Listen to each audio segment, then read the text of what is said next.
해축팬 396화 2부 시작하도록 하겠습니다. 2부에서는 뭐 또 이 얘기하냐 할 수도 있겠지만 안 할 수가 없어요. 이거 우리한테 제일 중요한 얘기이기 때문에 토트넘 얘기 시작해 보도록 하겠습니다. 그래서 최근에 일단 리그컵 일단 4강 탈락했고요. 그리고 FA컵 16강에서 아스톤빌라한테 지면서 떨어져서 지금 토트넘의 상황을 정리해 보면 리그는 14등, 그리고 유로파 리그 16강에 올라가 있고 그것을 제외하고는 남은 게 이제 없습니다. 물론 이제 유로파를 우승을 할 수도 있겠죠. 그렇죠. 하지만 현실적으로 봤을 때 굉장히 이제 리그도 어렵고 뭐 기타 컵 대회도 어려운 정말 최악의 시즌. 뭐 무관인 거는 이제 뭐 매년 그랬으니까 뭐 이상하진 않은데 이 수준을 넘어선 뭔가 우리가 지금까지 봐왔던 토트넘과 다른 뉴 토트넘을 보고 있는 그런 느낌을 받고 있는데, 그래서 여기까지는 괜찮아. 여기는 뭐 토트넘 뭐 한 시즌 정도는 이상한 것도 네. 뭐 한두 번도 아니고, 그다음에 뭐 이럴 수도 있지. 뭐 맨유도 뭐 같이 옆에 친구처럼 같이 있는데 첼시도 갑자기 막 10등 막 내려오고 하잖아요. 네. 근데 그럴 수도 있지. 근데 가장 신기한 건 감독에 대한 얘기가 없다. 그러니까 이런 상황에서 감독이 뭐 사실 옆집만 하더라도 아모림에 대한 얘기가 조금 있거든요. 그렇죠. 이걸 믿어도 되냐? 이건 좀 심한 거 아니냐? 그래서 뭐 이런 얘기가 있는데 여기는 오히려 우리 포스텍은 물론 다 모두가 그런 건 아닙니다만 일부에서는 포스텍만의 잘못은 아니다. 아니면 어쨌든 조금 이제 포스테코글루라는 사람에 대해서 의견이 좀 나뉘는. 사실 저는 이 정도면은 하나로 모여줄 줄 알았는데 포아웃.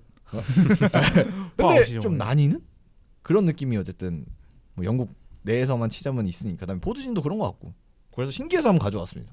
저는 사실 그 포스테코글루 감독 자체의 이 통제력이 이미 떨어졌다고 생각을 하고 있어요. 저는 이미 이 신뢰성도 이를 대로 잃었고 지금 선수와의 이 통제하는 감독의 역할을 하지 못하고 있다. 그러니까 곧 잘리기 직전이다라는 생각을 한 2달 전부터 했던 것 같거든요. 근데 또 이렇게 안 잘리는 경우를 아예 못 봤던 것 같아요. 그 전 사례가 저는 테나우였거든요. 테나우도 딱 길다. 봤을 때 잘려야 되는데 안 잘리는 거예요. 잘려야 되는데 안 잘린다. 한 2달을. 그러고 근데 테나우는 결국 잘랐잖아요. 시즌 중에 어떻게든. 저는 저는 이런 사례 저번 시즌 포체티노 포체티노가 잘린다 말만 나왔는데 시즌 가야 될 때까지 시즌 그냥 마무리했어.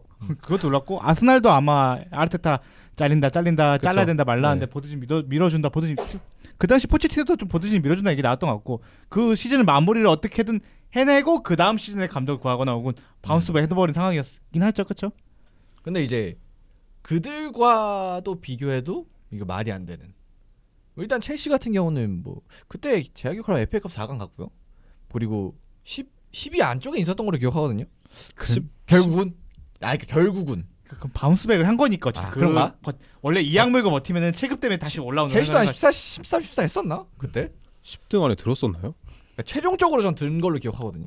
그러니까 마지막 지난 결과. 시즌. 네, 마지막 결과로는. 그러니까 지금 6등을 그러니까 유로파 했었나? 컨퍼런스 하고 있는 거 아니에요? 네. 그러니까. 네. 어쨌든 당연히 안 좋을 때는 첼시도 뭐 13, 14. 그래서 뭐 이제 더보기 리그 얘기가 그때부터 약간 그렇죠. 나왔던 걸로 기억을 하는데, 뭐 어쨌든 뭐 어떻게 봐도 그들보다도 낮아요. 우리가 얘기한 뭐 아르테타는 뭐 당연히 여기서 빼셔야 되고 위에 계셨던 분이니까 레전드지 뭐. 경질 당할 뻔한 뭐의 레전드. 그다음에 심지어 이정적이면 테나우도 빼드려야 돼요. 토트넘이랑 사실 비교하려면. 뭐 아르테타가 망친 거죠. 어떻게 보면 이런 식으로 반등하는 케이스가 생기다 보니까 다른 구단들 입장에서도 더 지켜봐야 된다. 맨유도 지난 시즌 뭐 테나 안 좋다 뭐 이번 시즌 테나 안 좋다 이거보다 높았어요. 그렇죠. 네. 그렇습니다. 그리고 이제 이거 밑으로 가려면 이제 진짜 강등권 팀들 뭐 이렇게 가야 되기 때문에 뭐 그거는 토트넘이랑 대입을 할 수는 없고, 그런 사례는 없잖아요. 빅팀이 막 강등당하고 그건 없잖아요. 최근에는 없죠.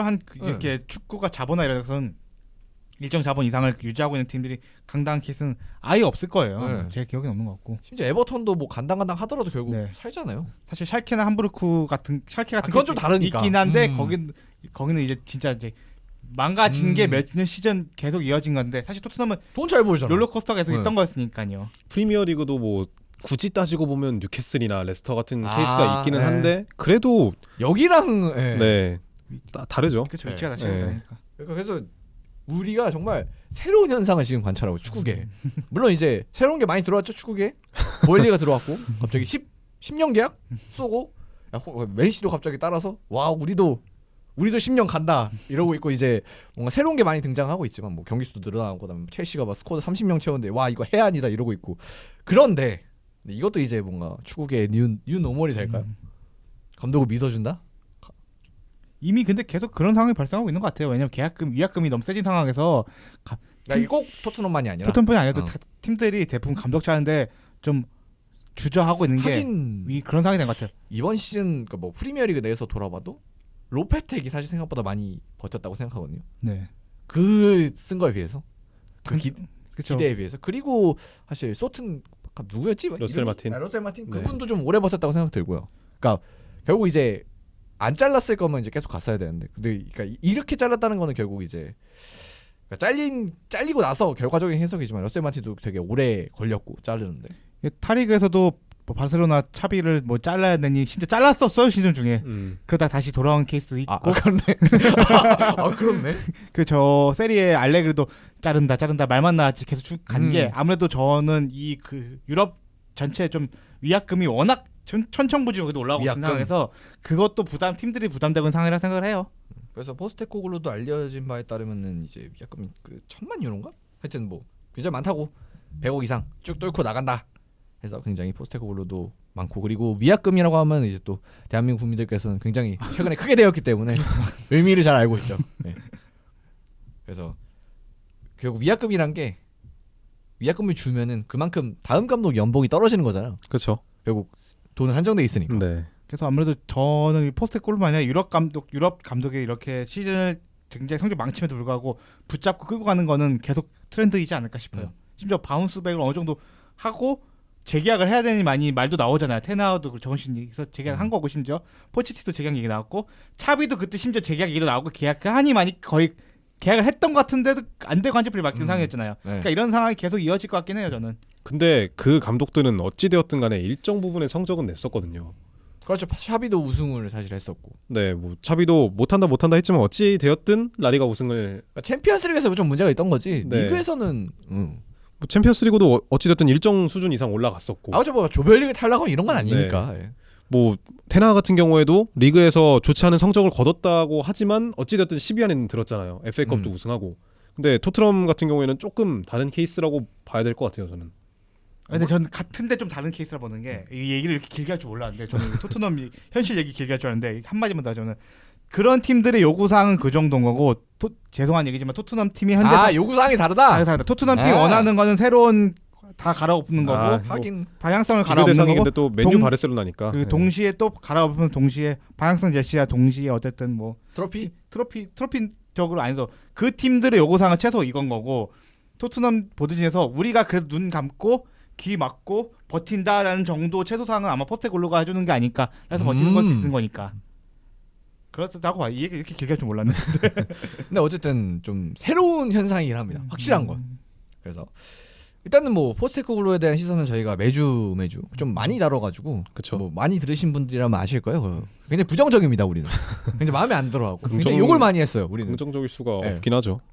근데 어쨌든 뭐 다른 시선이 있으니까. 네. 그래서 또 똑같은 얘기를 하면 뭐 이거 하는 이유가 없잖아요. 그래서 네. 다르게 생각해 보려고. 왜냐하면 그렇게 뭐 예를 들어 포스테코글루만의 잘못이 아니라고 생각하는 사람도 있고 실제로 보드진에서 이렇게 경질 움직임이 보이는 뭐 물론 이제 일부 뭐 회의를 한다 이런 얘기는 있지만 저는 결정적인 얘기는 아니라고 보거든요. 내 얘기 나온 소스들이. 네.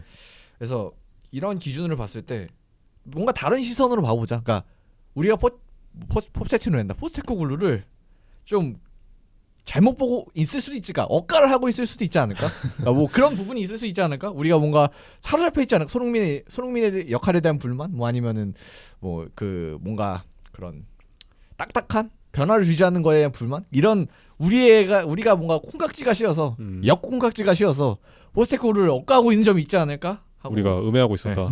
그러니까 그럴 수도 있으니까. 왜냐면 뭐 보드진이 사실 우리보다 더 전문가라고 그렇죠. 할 수 있잖아요. 네. 근데 그 사람들이 믿어주는 거 보면 이거 뭐가 있나? 왜냐면 성적은 안 좋지만 뭔가 이제 이 사람이 계속 이끌면 뭐 반등할 거라는 뭐 하여튼 있을 수 있잖아 그런 네, 게. 그렇죠. 네. 그래서 최대한 감정 배제, 선입견 배제, 온리 팩트만 갖고 음. 우리가 포스테코글루에 대한 정확한 평가를 한번 해보자. 옷가를 멈춰보자. 그래서 한번 준비를 해봤습니다. 그래서 결론 내보는 거죠. 이 사람 진짜 잘릴만한가?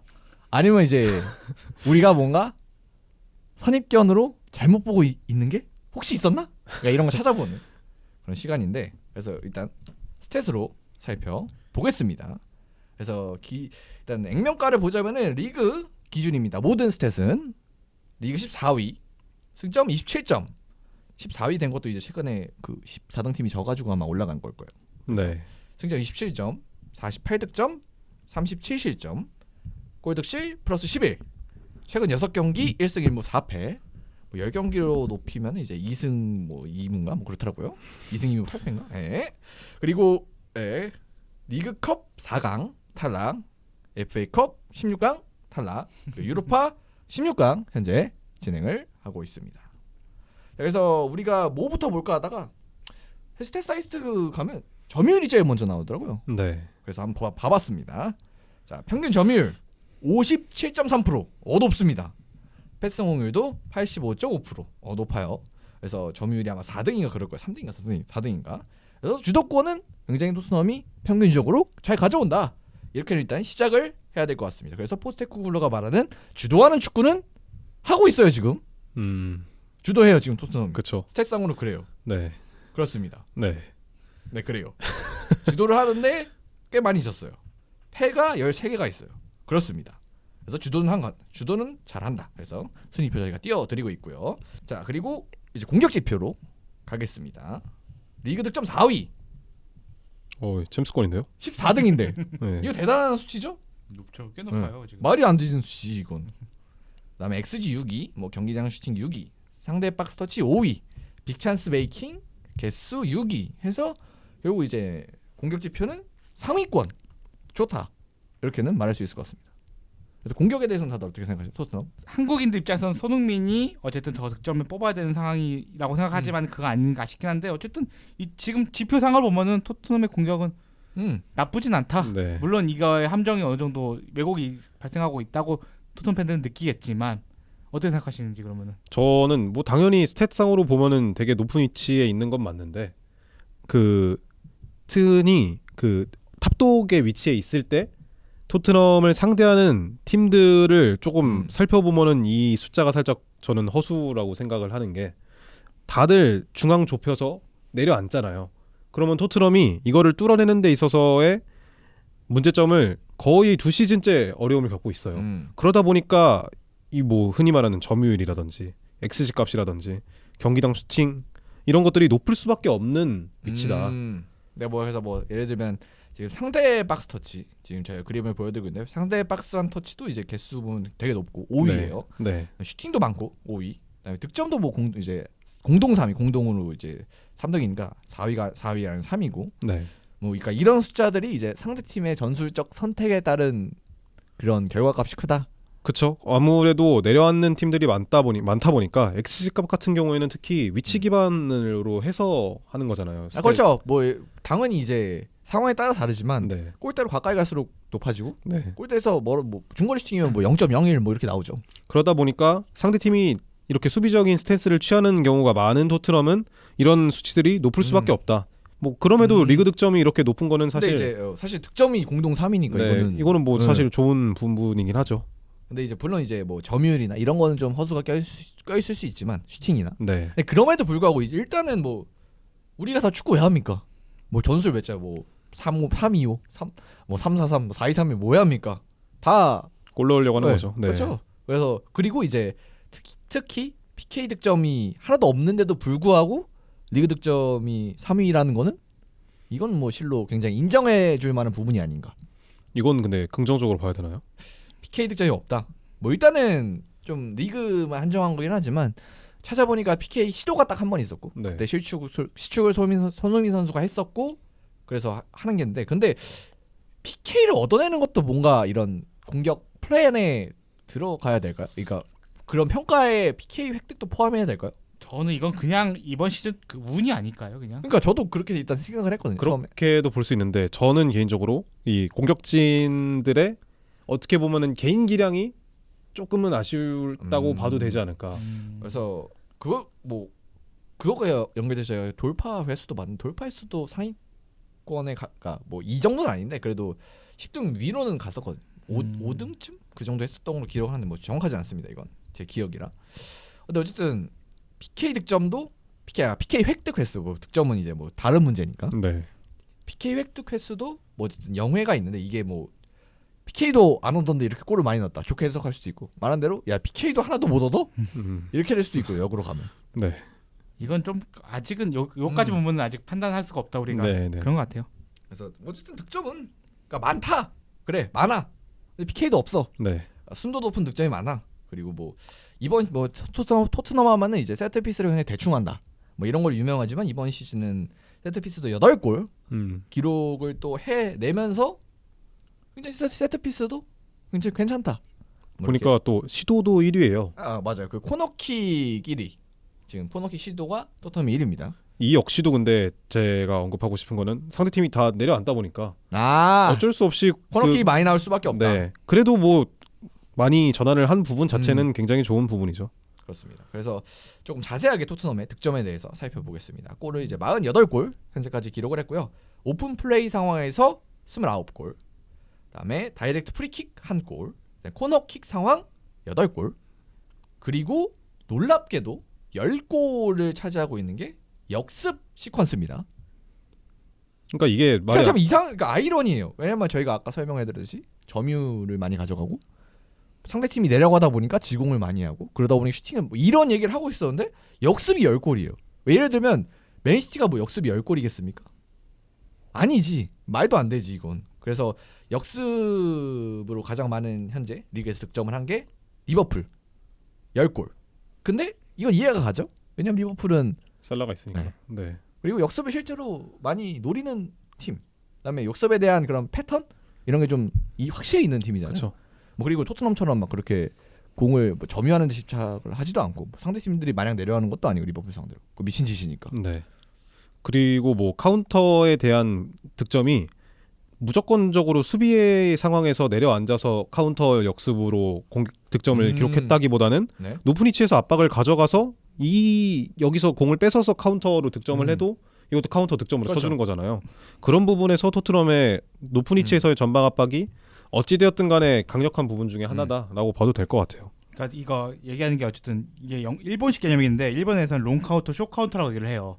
네. 우리 진영에서 볼을 빼앗고 역습까지 가는 거를 길게 가는 걸 롱 카운터라고 상대방 진영에서 볼을 빼앗고 들어가는 거를 숏 카운터로 얘기하는 이게 일본식 개념으로 제가 알고 있거든요. 그래서 일본 스탯 사이트 보면 이렇게 나와 있긴 하는데 아마 토트넘의 경우는 이것만 봐서는 진짜 그런 개념인지 모르겠지만 아무튼 숏 카운터 지표가 좀 높지 않을까. 그리고 원래 저는 포스테코글로 감독 특성상 되게 공수전을 그러니까 트랜지션 되게 많이 강조하는 감독처럼 느껴지거든요. 많은 스프린트를 요하면서 그러다 그러니까 주도하던 축구에서 무조건 주도해서 우리가 볼을 돌린다기보다는 뺏자마자 골을 포스테코글로 굉장히 선호하는 감독을 생각하고 있기 때문에 아마 그런 상황에서 발생하는 지표이지 않을까 생각을 해요. 그래서 막 너무 그렇게 모순적이지 않다고 생각을 해요. 맨시티 이런 것처럼. 그래서 뭐 어쨌든 득점으로 보면 이제 역습이 많은 게 좀 특이하다. 네. 뭐 그리고 이제 세트피스 득점이 많은 건 시도가 많기 때문에 그렇다. 뭐 이 정도로 해석은 정리를 해 볼 수 있을 것 같고요. 뭐 그리고 이제 더 좀 깊이 들어가서 보자면 이제 XG 비교를 한번 보겠습니다. 그래서 기대 득점 대비 토트넘의 다음 이제 화면으로 넘어가면 저희가 두 번째 스탯 화면을 보여드릴 텐데 이건 조금 이제 숫자들이 많아서 좀 설명을 드려야 될 것 같아요. 복잡한 그런 기준들이 많이 나옵니다. 네. 그래서 기대 득점이 이제 기대 득점 대비 실제 득점. 그러니까 기대 득점에서 이제 실제 득점에서 기대 득점을 뺀 거죠. 그게 플러스 7.65. 그러니까 기대 득점보다 더 많이 넣은 거예요. 7골을 더 많이 넣은 거죠. 토트넘이. 네. 잘 뭐 결정지었다는 거죠. 이게 되게 결정력이 좋다는 얘기니까 어쨌든 작은 찬스에서도 많은 골 넣었다는 거죠. 이거. 그래서 물론 이제 그렇게 해석할 수도 있고 역으로 보자면은 굉장히 운이 좋다. 이게 뭐 물론 이제 골을 넣는 게 운은 아니지만, 그러니까 찬스를 만들어내는 게 이 감독의 역할이라고 한다면, 그렇죠. 이거 플룩 이게 상황이 결정력을 잘 지어내는 것도 있고 이번 시즌에 플루크가 많다는 것도 있어요. 네. 운이 좋다는 티는 이만큼 튄다는 조치는 그럴 수 있는 상황이죠, 둘 다. 근데 뭐 예를 들어서 손흥민 같은 경우에도 XG 값에 비해서 득점을 많이 기록하는 대표적인 선수 중에 한 명이잖아요. 이런 선수들이 토트넘 입장에서 어찌되었든 핵심 선수로 자리 잡고 있다는 게 이런 스탯에 있어서 큰 부분이지 않을까라는 생각입니다. 그리고 아마 제가 기억하기로는 코너킥 같은 세트피스 상황이 실제 득점 많이 안 넣기 때문에 그게 골 넣으면은 기득점 대비 확 올릴 거예요. 아마 그런 상황에서 발생한 것도 사실 커요. 그러니까 그 세트 피스가 어쨌든 사실 득점 확률이 기대 득점이 적기 때문에 굉장히 적잖아요. 사실 헤딩골이라는 게 그때 그렇기 때문에 세트피스 득점을 많이 하는 팀일수록 이게 확 튈 가능성이 생각보다 꽤 커요. 그러니까 세트 피스 득점을 많이 하면 이제 플러스로 수치가 나올 가능성이 높다는 거죠. 네, 그렇죠. 그거. 그래서 뭐 예시를 보자면 이제 아스날이 리그의 세트 피스가 코너킥 득점 제일 많은데 10골이에요. 그래서 네. 여기도 좀 플러스가 많이 나옵니다. 네, 그래서 실제 여기도 9.21로 네. 가장 높은 수치를 기록하고 있죠. 아스날이. 그래서 아스날을 볼 때 토트넘의 이런 플러스 수치도 그러니까 결정력이 좋았다. 뭐 물론 이제 세트 피스도 결정력이긴 한데 그러니까 어쨌든 오픈 플레이 상황에서 결정력은 조금 상관이 없을 수도 있다. 이 플러스 수치. 네. 그리고 이제 역으로 해석하자면 후루꾸라고 생각할 수도 있고. 이게 경기력과는 사실 무관한 지표라는 거죠, 한마디로. 그렇죠. 경기력과는 무관한 지표다. 그래서 이제 그라운드 빅풋과 협력을 하기 때문에 더 심각한 좀 세부적인 스탯으로 가자면 저 이거 처음 봤어요. 그러니까 GAA까지는 나만 봤어요. 이거는 뭐 흔히들 XG 사이트만 가도 바로 나오는 거니. 근데 SGA라는 개념은 전 처음 봅니다. 혹시 보신 적이 이런 걸 보신 적 있나요? 뭐 아마 옵타에서 만들어낸 말인데 저는 오다가다 본 적 있는 것 같긴 한데. 그래요? 이게 복잡하긴 해요. 이게 원래 XG를 득점에 넣잖아요. 네. 근데 이 SGA는 XG를 유효슈팅 XGOT죠. 네. 그러니까 대신 우리가 원래는 득점 값이랑 적용을 하는 거를 이 유효 슈팅 값이라는 걸 넣어서 측정을 한다. 근데 이거 사실 어떻게 설명을 드려야 저 혹시 이해가 잘 되시는 분이 있나요? 명확하게 설명을 드리기 위해서. 그러니까 XG 값이라고 한다면 네. 위치로 기반을 하는 거잖아요. 그렇죠. 이 위치에서 찼을 때 골 확률이 몇 프로다라면은 XGOT라는 거는 어떻게 보면은 슈팅하는 위치 자체를 기록하는 거니까 이 슈팅이 유슈팅으로 갔는데 여기서 득점으로 나올 만한 확률이 몇 프로다. 그러니까 골키퍼가 막아낼 확률이라고 봐야 될까요? 어떻게 보면은 조금 간단하게 설명을 하자면 그렇게 볼 수도 있고 저를 제가 이해한 대로 얘기하면은 아까 얘기했듯이 기대 득점은 다 위치 혹은 또 상황적인 거 들어가는데 네, 이건 이제 유효 슈팅만 XG 온티라고 익스펙티드 골 온타겟 수침의 이 XG 값만 따지는 거예요. 그러니까 결국 이제 우리가 XG에서 실제 득점을 더하고 빼고 이런 거는 결정력을 알아보는 행위잖아요. 네. 그러니까 이 사람이 슈팅의 볼륨을 어떤 슈팅 볼륨 퀄리티 알게 돼 보통 XG 값 사용하는데 온타겟은 조금 그러면은 XG 대신에 유효 슈팅 값을 넣은 거네요. 네, 그러니까 XG 중에서 유효 슈팅이 된 것만 따지는 게 제가 알기로는 XG OT라고 알고 있는데 정확하게 이 수치 기대 유효 슈팅이라는 네, 뭐 기대 유효 슈팅 값이 그런 값이라고 합니다. 그래서 실제로 이거 가지고 아까 얘기한 대로 골키퍼를 대고 골키퍼는 온타겟 날아오는 거를 막았니 안 막았니가 중요하지 골대 밖으로 나간 슈팅까지 고려하면은 통계 해석상 문제가 발생하기 때문에 온타겟을 확인한 걸로 알고 있는데 아마 제가 이 수치를 한 번 봤는데 크게 신경 쓰지 않았는데 제 기억상으로는 아마 온타겟 수치를 따짐으로써 그것이 얼마 더 퀄리티가 있는지 아마 따지는 것 같아요. 그러니까 XG 중에 XG 온타겟이 이거 있고 전체 XG가 있잖아요. 이걸 비교하면서 이 슈팅들이 실제로 이 선수들이 얼마나 온타겟을 많이 때렸나 그렇기 때문에 이 슈팅 퀄리티가 얼마나 더 좋냐를 따지는 지표인 거예요. 아마. 예를 들어서 뭐 XG 값이 이 선수가 찼는데 XG 값이 0.3이에요. 네. 근데 XGOT 값이 0.5가 되면은 기대 득점 대비 좋은 유슈팅을 뽑아냈다라고 볼 수 있는 거죠. 그렇죠. 그래서 어쨌든 이것도 당연히 숫자가 높으면 좋은 건데 토트넘이 이 값을 대입을 해보면은 마이너스 0.72가 나온다. 네. 그래서 우리가 실제로 뭐 GAA 갖고 여러 가지 신나게 얘기를 털었지만 실제로 이제 토트넘의 슈팅 퀄리티는 그렇게 좋지 않았다. 그 얘기는 이 7.66이라는 수치는 아까 희찬 형이 말씀하셨던 대로 세트피스가 많은 도움을 줬겠구나. PK는 없으니까. 그럴 수도 있죠. 네. 그럴 가능성이 높죠 지금. 근데 이게 제가 아스날 이야기를 갑자기 꺼내게 됐긴 했지만 아스날 입장에서는 되게 공격진의 퀄리티가 요새 많이 주목이 되잖아요. 네. 근데 XG 값에 비해서 XGOT 값이 되게 높거든요, 아스날이. 굉장히 높아요. 네. 왜냐면 토트넘 음수가 마이너스 0.72. 근데 아스날의 스탯을 보시면 이제 플러스 4.77 최상위권입니다. 어쨌든 아스날이 지금 득점이 어쨌든 49득점은 득점 2이기도 하고 네. 사실 지금 생각해 보면은 아스날이 생각보다 슈팅을 많이 때리는 팀이 아니에요. 그렇죠. 팀 퀄리티에 비해서 실제로 3.29로 높은 팀이 아니고, 그러니까 되게 진짜 완벽한 찬스에서만 아스날 선수들이 지금 골 넣고 있고 생각해 보면은 하베르츠가 못 넣었던 골들은 다 오프사이드였고 골대 빗나가고 하니까 골대 넣었던 거는 이상하게 원샷 원키로 들어갔던 걸로 네. 생각하잖아 사실은. 네. 아마 그런 것들이 반영되지 않을까 싶어요 여기서는. 그리고 사실 이 슈팅 볼륨 자체가 모든 팀들이 다르기 때문에 사실 당연한 얘기지만 슈팅이 좀 적으면은 그러니까 좀 폭이 좀 큰 변화의 폭이 큰 뭐 그런 건 있긴 합니다. 그리고 아스날의 XGOT가 높다고 하지만 사실은 리버풀과 첼시, 맨시티 보면 낮은 수치가 나오기 때문에 그냥 상위권으로서 어느 정도 수치만 차지하고 있다 보는 게 맞는 거고 사실 토트넘이 오히려 그거에 비하면 굉장히 낮은 상황인 거예요. 그러니까 왜냐하면은 토트넘의 그러니까 그 슈팅 숫자만 보면 아스날보다도 높습니다. 그리고 팀 득점도 득점이 현재 3, 4위를 기록할 정도 굉장히 높은데 불구하고도 XGOT가 나왔다는 거는 굉장히 많은 것들이 좀 찬스가 생각보다 깔끔하거나 좋은 상황은 아니었다라고 볼 수 있을 것 같아요. 그걸 잘 만들어내지 그냥 않았다. 단적으로 본머스랑 좀 비교를 해보겠습니다. 슈팅 숫자는 본머스가 한 40개 정도 더 많은데 SGA 저희가 비교해드린 값은 본머스 같은 경우는 플러스 0.76 나오거든요. 맞나? 마이너스인가 해도? 플러스죠. 플러스죠, 맞죠? 네네네. 플러스 0.76 나오거든요. 그래서 이것과 그냥 단순하게 본머스랑 비교해봐도 이건 뭐 거의 1.4 정도 차이가 나는 그렇기 때문에 확실히 그냥 안 좋았다. 네. 공격력 자체가 공격력을 사실 뭐 이게 너무 포괄적인 범위긴 한데 공격력에서 어쨌든 찬스 메이킹 부분 그리고 찬스 메이킹은 괜찮았나? 이제 메이킹을 득점으로 변환하는 그리고 변환하는 과정 자체가 안 좋고 그리고 그 찬스 메이킹을 많이 한 데에는 아까 서두에 이준이가 말했던 대로 상대가 내려가 있기 때문에 그렇죠. 네. 그래서 연결이 되는 거죠 이게 상대가 내려가 있기 때문에 찬스를 많이 얻는데 이 슈팅 퀄리티나 뭐 하여튼 공격의 퀄리티가 안 좋기 때문에 이 SGN은 낮다. 그래서 공격 지표는 좋지만 공격은 잘 못하는 팀이다라고 우리가 이렇게 정리를 조심스럽게 해볼 수 있을 것 같아요. 조심스럽게. 저 이거 너무 어려워서 넘어가요 빨리. 판단논법. 나 이거 너무 어려워 넘어가. 너무 스탯에 근데 함몰되면 네. 그건 그렇죠. 이거 너무 어려워요. 이거 넘어가. 근데 어쨌든 이런 어찌 그러니까 되었든, 동의하시니까 스탬 빼고 그러니까 토트넘은 찬스를 스탯으로만 놓고 보면 공격이 생각보다 효율적이지 못하다. 네. 그 네. 정도 그래서 그 정도로 마무리하면 될 것 같아요. 그러니까 그래서 스탯을 놓고 그러니까 본인들 생각하시기에 토트넘은 공격 효율이 안 좋다라고 생각하시는지 그래서 이 스탯에 동의하냐 하냐 안 하냐 나라 퀴즈쇼. 정리 따라따라따라따라. 토트넘에 대해 왜냐면 우리 토트넘에 대해 평가하는 거니까 에이 안 좋아.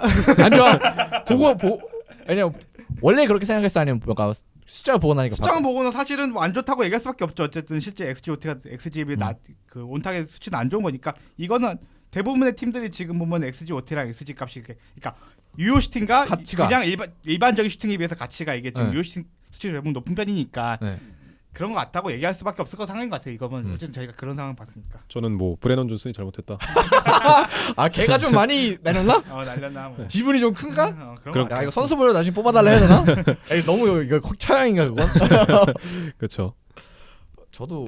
저는 원래 토트넘의 공격 그러니까 효율성이라고 하면은 그건 원래 안 좋다고 생각해서 물론 이제 제가 그렇게 생각하고 제가 이 2부 대본 제가 작성해서 내가 그렇게 의도해서 스탯을 뽑아서 그럴 수도 있어요. 근데 그렇죠. 네. 어쨌든 저는 원래 스탯 그렇게 보는 거예요. 내 생각하는 거 맞춰 끼워 맞추고 치는 거야. 근데 객관적으로 하는 거 아니야. 그래서 그럴 수도 있습니다만 어쨌든 내 생각이 숫자로 나와서 좋다. 네.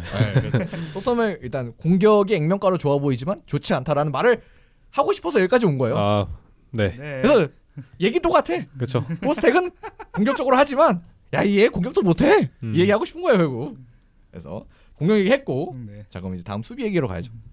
토트넘은 이제 뭐 모두가 알고 계신 대로 수비는 뭐 별다른 얘기가 필요 없을 정도로 네 좋지 않습니다. 그래서 스탯을 좀 보자면은 일단은 실점이 뒤에서 8등. 뭐 이것만 봐도 일단은 좀 더 뭔가 얘기할 필요가 없을 정도로 수비에서는 조금 아작이 나 있는 상태죠. 그리고 PXG 값을 보면은 5위로 더 좋지 않습니다. 사실은 리그 순위에 비하면은 좋은 거예요. 근데 뒤에서 5등이면 딱 거기네. 아 뒤에서 5등? PXG 뒤에서 5등. 아 뒤에서 5등인 거야 지금? 네. 아 처음 맞춘 거구나 그만큼. 그러니까 PXG가 높으면 안 좋은 거니까. 나 거꾸로인 줄 알았네. 그다음에 실점 8위. 많이 맞았네 그러면. 네. 시점 8위가 그러면 아래서 8등인 거죠? 네. 그만큼 먹겠다는 네. 거죠. 아 이건 많이 안 좋네. 그러니까 그냥 거기 있어. 많이 안 좋네. 15등 왜 하는지 알까? 14, 15 딱 그 즈음에 있는 거예요. 런앤건이네. 많이 맞았네. 그래서 결론적으로 보면은 득점의 액면가는 좋은, 그러니까 득점의 결과는 좋으나 과정은 좀 좋지 않은 팀이고 수비는 그냥 대놓고 안 좋다. 그래서 토트넘의 이제 기본 전략 포스테코글로가 취하는 이 명제가 우리의 주도권을 가지고 찬스를 상대보다 더 많이 만들어서 이제 봉프레식 축구를 하겠다. 요거잖아요. 맞죠? 사실 뭐 아닌가? 내가 잘못해서 간 건가? 거의 그 뭐 본프레식 축구라기보다는 상대를 아예 그냥 밀어 넣는 게 어떻게 보면 플랜 A지 않을까 싶어요. 아 그래요? 네, 아 토트넘의 플랜 A에는 우리가 찬스를 많이 내주는 건 없어? 그렇지 않을까요? 그러니까 그래요?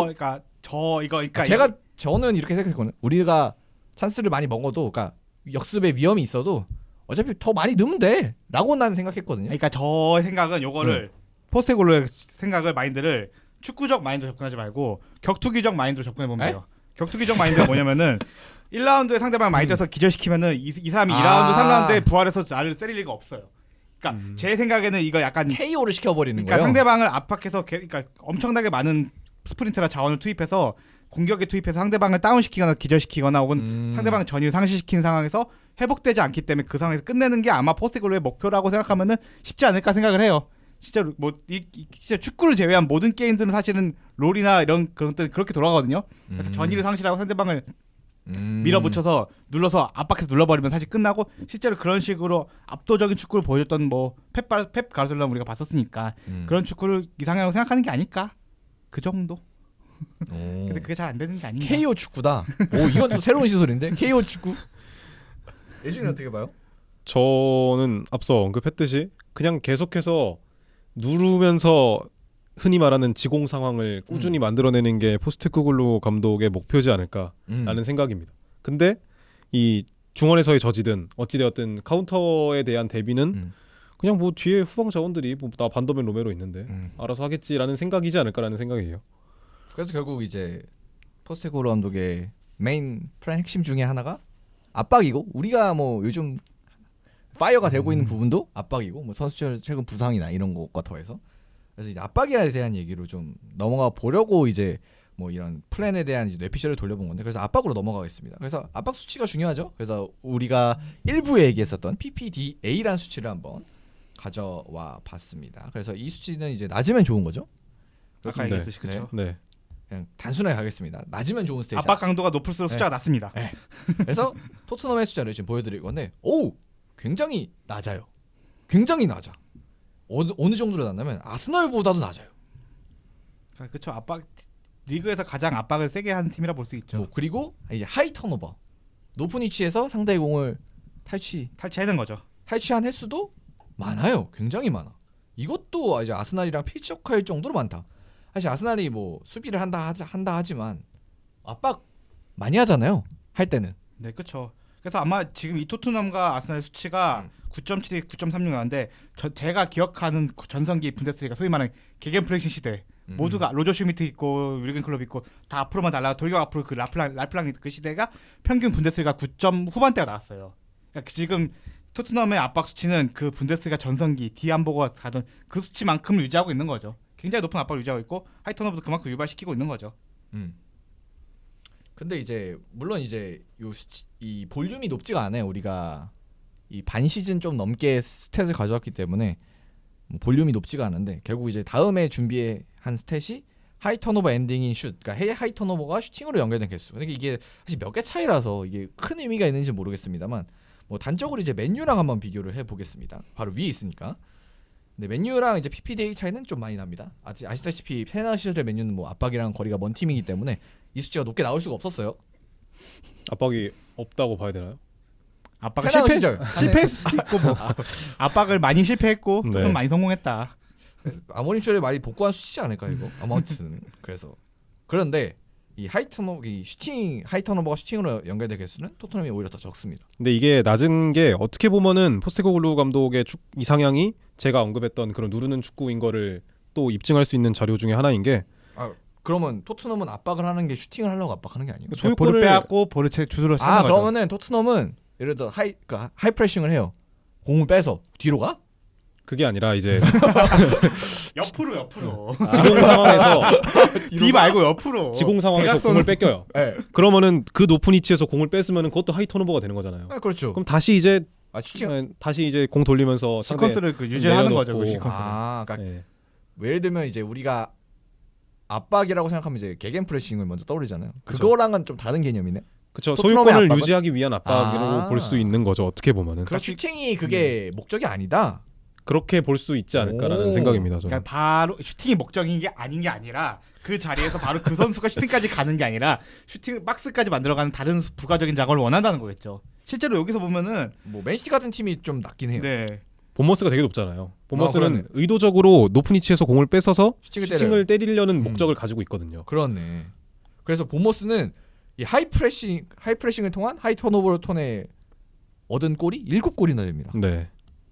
이게 효율적인 거죠. 사실 보머스의 PPT 수치랑 토트넘의 PPT 수치 하면 패스가 한 개 정도 차이 나는 거니까 지금 1차는 되게 큰 차이거든요. 사실은 이 차이는 이 사이 그러니까 사이 대해서는. 보머스가 조금 더 네. 낮은데도 불구하고 슈팅이랑 골은 이게 말도 안 되잖아요. 그러니까 슈팅가 보머스 이번에 이라올라가 이번 시즌에 있어서는 가장 압박을 많이 정교하게 잘 짜고 아, 정교하게 그 짜고 그거를 하긴. 성공까지 끌어나가는 것에 있어서 이번 시즌에서는 스페셜리스트다라고 볼 수 있는 거죠. 아 그러면은 원래 이거를 이제 준비한 게 토트넘이 생각보다 이제 프레싱을 하는 횟수에 비해서 뭔가 그것을 의미를 얻어내니까 슈팅을 의미라고 봤어요. 슈팅을 얻어낼 횟수는 생각보다 좀 적다. 이 얘기를 하고 싶었는데 그러면은 목적 자체가 슈팅이 아니면 사실 슈팅 숫자로 뽑으면 좀 잘못된 거네요.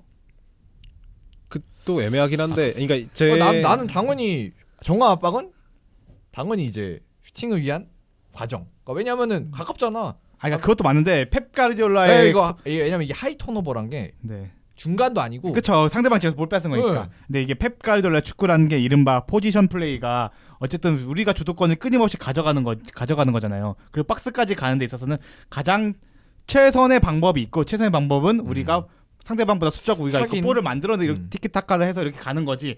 거기서 바로 돌격 앞으로가 아닌 거잖아요. 그러니까 포스테콜로가 우리가 보기에는 엄청나게 압박을 많이 하고 역습도 많이 하고 뒤로 많이 내려가니까 마치 독일식 분데스리가 축구처럼 우리가 보이지만 실상은 이 사람도 펩 가르디올라처럼 축구하려는 사람이었던 거니까. 그래서 이런 수치가 그렇게 드라마틱하게 높지 않게는 안 나온다는 거죠.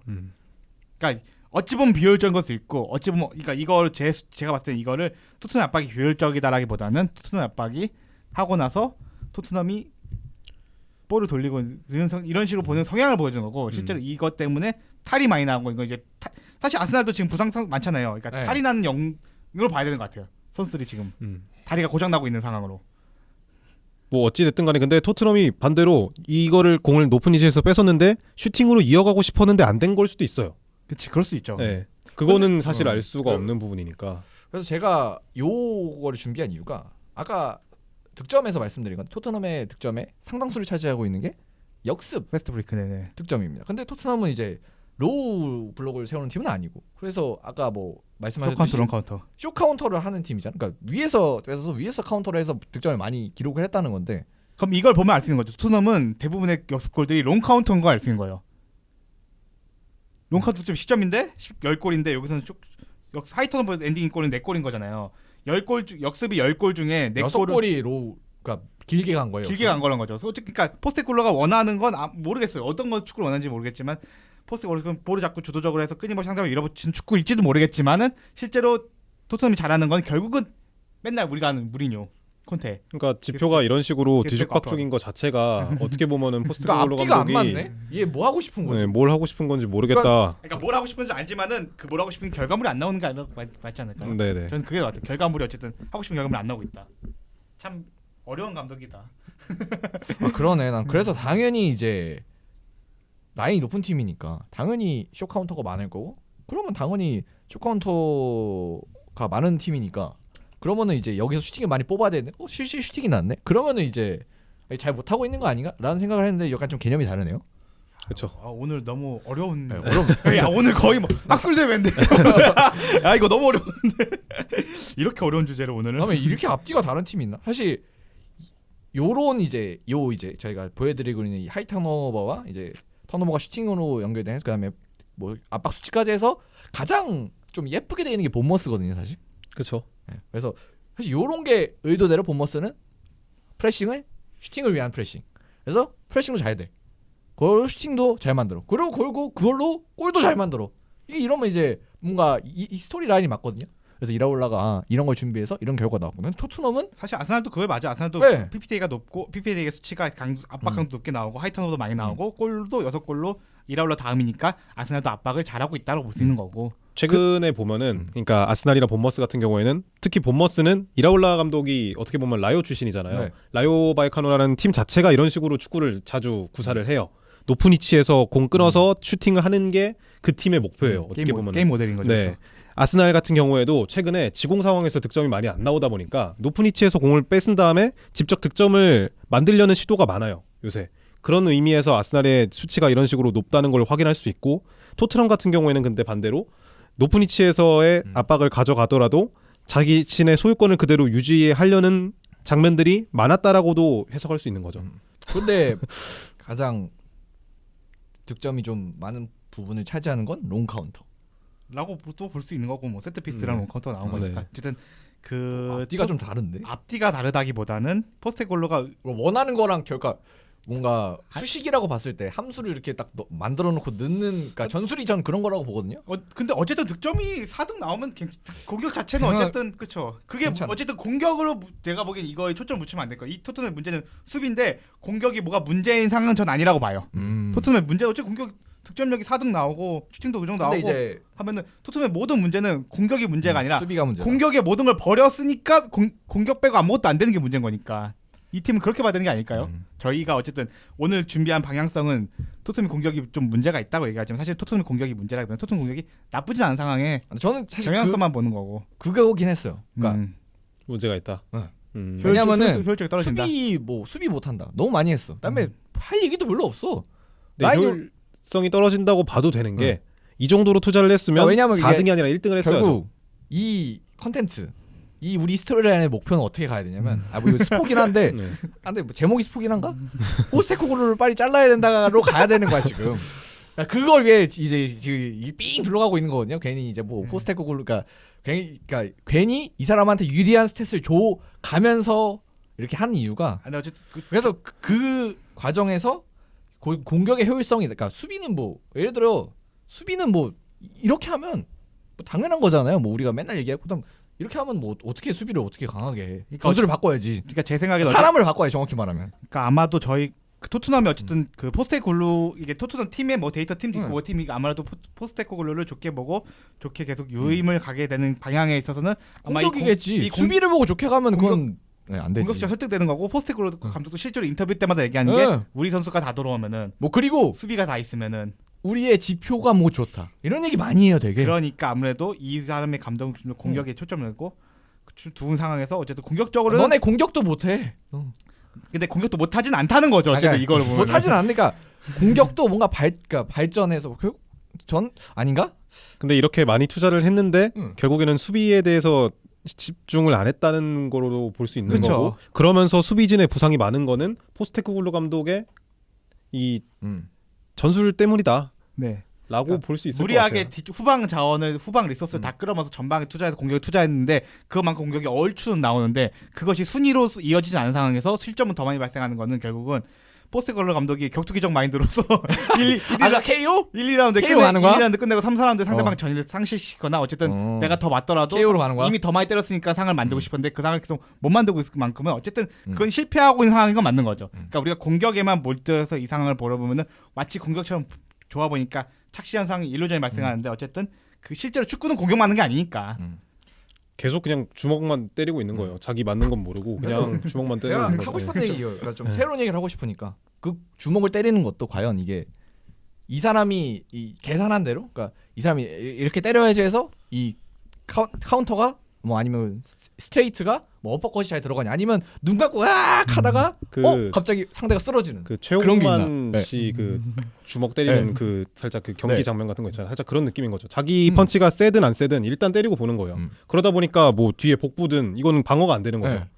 그런 상황에서 여기 자원들이 과부하가 되니까 여기서 이제 뭐 장이 뭐 터지든 뭐 이런 식으로 발생을 하는 어쨌든 거고. 그래서 그런 식으로 계속 부상이 발생하고 무너지고 이런 식으로 발생하면은 우리가 처음에 시작할 때는 좋은 선수 후방이 있으니까 그 선수를 갈아 먹으면서 공격적으로 투하해서 이 정도 아웃풋을 뽑아내는데 과연 남은 시즌 기간 동안에도 과연 이 정도 공격 아웃풋을 뽑아낼 수 있는가는 또 의문인 거죠. 왜냐면 후방전 다 박살났으니까. 물론 이제 닭이 먼저냐 달걀이 먼저냐 뭐 이런 개념처럼, 그러니까 부상이 발생하니까 뭐 점점 더 이제 빵꾸가 나고 수비에, 그렇기 때문에 더 선수들한테 일부 선수들한테 과부하가 오고, 그렇기 때문에 또 부상이 나고 이게 뭐가 먼저냐? 그러니까 물론 이제 전술이 먼저냐 아니면 부상이 먼저냐? 뭐 이런 얘기는 할 수 있겠지만 어쨌든 뭐 변수들의 부상이 사실 크고 뭐 전술과 떠나서 사실 센터백 뭐 다 날아가고 이렇게 날아가면 사실 쉽지 않긴 하잖아요. 어떤 좋은 감독도. 네.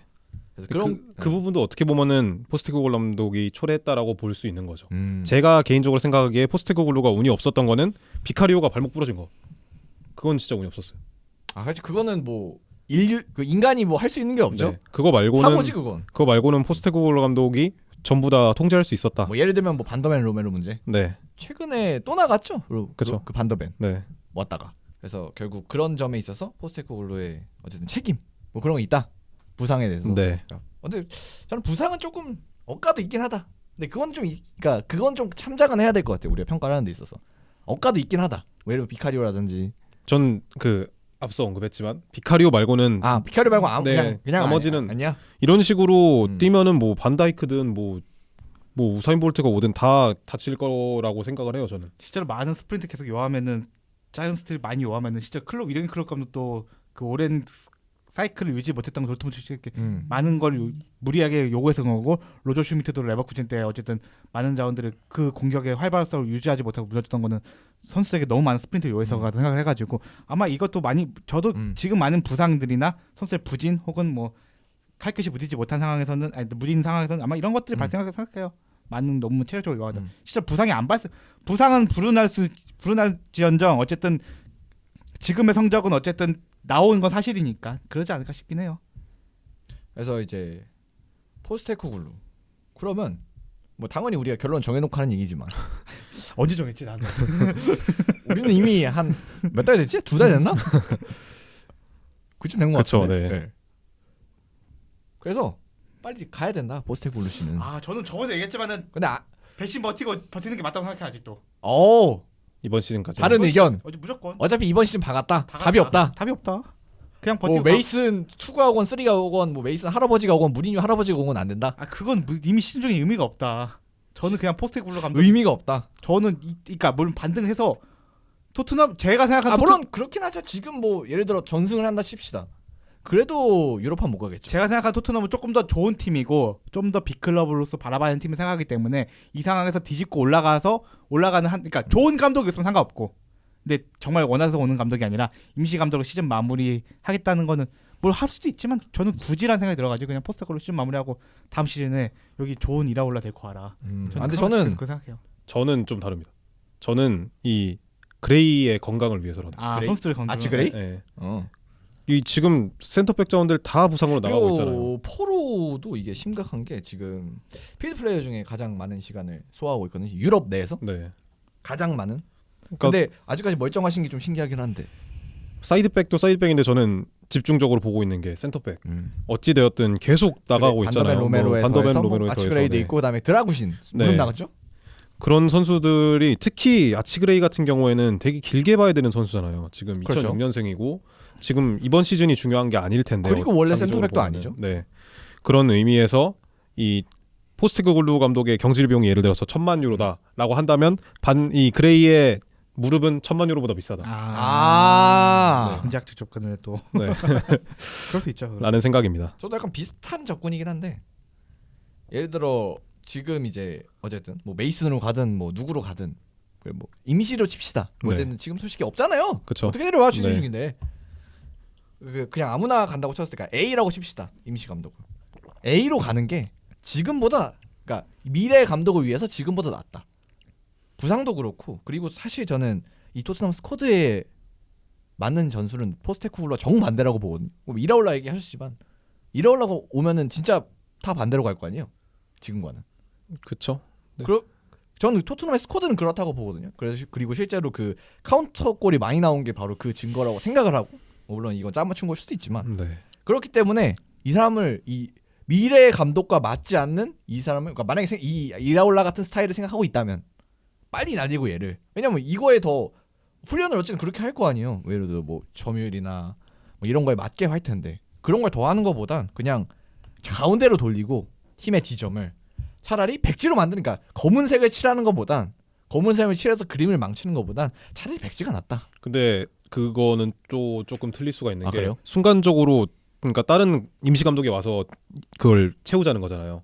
어떻게 채우자는 게 아니죠. 걔 없, 원래 할까를 없애. 공백을 하자는 거야. 네, 공백 그러니까, 게임 모델을 그냥 게임 무난한 모델을, 밸런스 그냥 무난한 그냥 밸런스. 아무것도 하지 마. 애플 놓치면 밸런스 맞추자는 거야 다 그냥. 그냥 아무것도 건드리지 마. 그냥 그냥 선수들 입장에서는 이 밸런스로 갔다가 또 다시 하이프레스로 가는 거잖아요. 그런 게 어떻게 보면 조금 더 혼돈이 올 수도 있다. 일단은 그것까지는 뭐 다음 감독 그 얘기니까 네네. 하고 경질이냐 아니냐는 저도 성적상이나 선상이나 경질이 맞는데 근데 이제 그거잖아요. 지금 가셔야 되냐? 아니면 이제 약간 포체티노처럼 이제 좋은 감독이 올 때까지 기다렸다가 그렇죠. 약간 간도 보고 뭐 어떻게 하다가 이제 적당히 팽. 저는 배신 좋게 버티자가 맞는 쪽이긴 한데 아까 얘기했던 뭐 선수들 몸값이 더 음. 비싸다고 하는 것도 어느 정도 멀추 맞는 것 같네요. 네, 저는 개인적으로 좀 살짝 예언 아닌 예언이지만 포스테코글루가 시즌 끝까지 가면은 센터백 한 명 더 다칠 것 같다. 장기 부상. 크게. 네. 그럴 수 있죠. 근데 뭐. 그러면 남은 게 단소 거리밖에 없는데. 아, 뭐 이제 돌아오겠죠. 뭐 로메로가 반더벤이든 또 끊어져? 뭐 아니, 그 선수들이 끊어지든 아니면 뭐 크레이 단소가 됐든. 네, 그럴 가능성도 있죠 사실. 네. 그럼 저희는 이만 하고요. 네. 다음 주에 월요일입니다. 다음 주는 돌아오도록 하겠습니다. 감사합니다. 감사합니다. 골을 넣은 순간의 환희 응원하는 마음 안고 달려 녹아내리는 열정의 춤사위 모두 함께 웃는 이 순간 충무위기 시청해주셔서 감사합니다.